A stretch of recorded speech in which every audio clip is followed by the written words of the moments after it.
Star OS. Red Star OS est le système d'exploitation national de la Corée du Nord. Développé par le régime, il n'est utilisé qu'à l'intérieur du pays. Red Star OS vient d'être étudié en profondeur par deux chercheurs en informatique, Grunow et Schiss. Il a été développé pour la première fois en 2002 sur un noyau Linux par le Korea Computer Center. Avant cela, les ordinateurs nord-coréens étaient équipés de Windows. La version 2 de Red Star OS est sortie courant 2010. Red Star OS dispose de tous les outils traditionnels disponibles dans tout système d'exploitation. Un navigateur internet, un traitement de texte, un antivirus, etc. Quant au design, il ressemble énormément à celui de macOS d'Apple. Ce système permet aux autorités du pays de garder le contrôle de la navigation internet. Il possède entre autres son propre procédé de cryptage des fichiers et un traçage des documents. Par ailleurs, il s'agit d'un système d'exploitation complet dans lequel la plupart des codes sont contrôlés. Un dispositif permet de détecter tout changement fait au code. Toute modification des fonctions de base, comme l'antivirus et le pare-feu, entraîne un message d'erreur ou un redémarrage automatique. Par ailleurs, à chaque fois qu'une clé USB est branchée sur un ordinateur qui tourne sous Red Star OS, une marque unique et invisible lui est apposée. Le régime peut alors trouver qui et quand a transféré le fichier. Il peut suivre à qui ce fichier est, qui l'a créé et qui l'a ouvert. Leclerc, bonjour.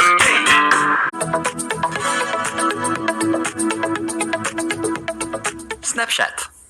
Snapchat est une application de partage de photos et de vidéos. Elle a été conçue par des étudiants de l'université Stanford en Californie. Chaque photo ou vidéo envoyée ne peut être visible par son destinataire que durant une période de temps allant d'1 à 10 secondes. L'application permet aussi désormais d'envoyer des messages et des histoires dans Snapchat Stories, qui peuvent être consultés par tous vos amis pendant 24 heures, au lieu des habituelles photos et vidéos qui s'autodétruisent après la première consultation. Snapchat est à l'origine un projet d'étude de deux étudiants de l'université de Stanford, Evan Spiegel, âgé de 22 ans, et Bobby Murphy, âgé de 24 ans. Ils disent avoir été inspirés à l'époque par l'affaire Anthony Weiner, élu de New York ayant dû démissionner après avoir envoyé des photos à caractère sexuel à différentes femmes. En réalité, c'est Frank Reginald Brown qui fut le premier à avoir eu l'idée de créer une application permettant d'envoyer des photos éphémères lorsqu'il était étudiant à la même université. L'application est lancée en septembre 2011 sur l'App Store d'Apple, puis en novembre 2012 sur Android. En 2013, la société de capital risque Benchmark investit plus de 13 millions de dollars. La même année, Snapchat rejette une offre de rachat de Facebook d'un montant de 3 milliards de dollars. Snapchat aurait également rejeté une offre de Google du même montant.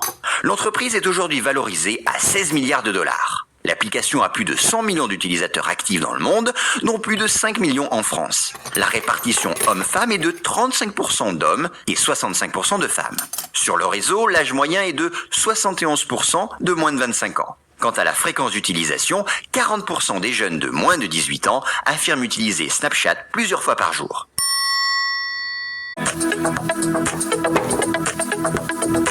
Bonjour et bienvenue sur le podcast des choses à savoir en sciences, internet et technologie.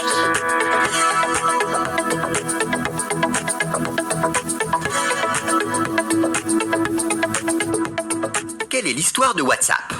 L'entreprise WhatsApp fut fondée en 2009 par Ian Koum et Brian Acton, deux anciens ingénieurs de Yahoo, et a pour but avoué de remplacer le SMS. WhatsApp est une application mobile pour smartphone qui intègre un système de messagerie instantanée via Internet, utilisé par 600 millions de personnes. WhatsApp permet d'envoyer gratuitement via Internet un message à un ou plusieurs contacts dès lors que l'émetteur et le récepteur sont utilisateurs de l'application. L'envoi de l'équivalent d'un SMS est gratuit et illimité. L'idée de l'application est originale. Ian Koum, qui a grandi près de Kiev en Ukraine, savait que les conversations téléphoniques de ses parents étaient surveillées par les autorités communistes. Cela l'a convaincu de la nécessité de communication non enregistrée. C'est pour cela que WhatsApp ne demande rien d'autre qu'un numéro de téléphone pour s'inscrire, ne stocke pas les messages envoyés entre utilisateurs et ne demande pas la création de profils qui peuvent ensuite être revendus à des entreprises publicitaires. Ayant quitté l'Ukraine à l'âge de 16 ans avec sa mère, il arrive en Californie où il commence à faire le ménage dans les épiceries du quartier, apprenant l'informatique en achetant des livres d'occasion. Il entre ensuite chez Yahoo où il rencontre son futur associé Brian Acton. En 2009, après avoir échoué à se faire recruter chez Facebook, il quitte Yahoo pour créer WhatsApp. L'application est alors payante par abonnement car Ian Koum a horreur de la publicité et refuse que l'on recueille des données personnelles à l'insu des utilisateurs, car cela lui rappelle trop son enfance en Ukraine. En 2014, WhatsApp est racheté par Facebook pour environ 19 milliards de dollars. Le fondateur Yann Koum choisit alors un endroit inattendu pour signer ce contrat qui lui rapporta plus de 6 milliards de dollars. La porte des services sociaux de son quartier, là où, quelques années auparavant, il retirait avec sa mère des bons d'alimentation qui lui permettaient de survivre.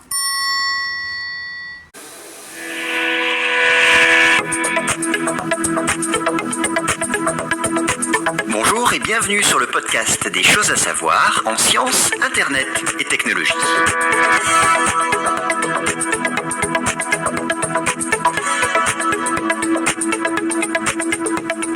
Qu'est-ce que la référence 57260 ? C'est le fabricant de montres haut de gamme Vacheron Constantin qui vient de réaliser la référence 57260, la montre la plus complexe jamais construite. Pour ce faire, 3 spécialistes ont travaillé à plein temps pendant 8 ans sur ce modèle. Ils ont dû notamment créer plusieurs mécanismes spécialement pour cette montre. Le résultat est étonnant.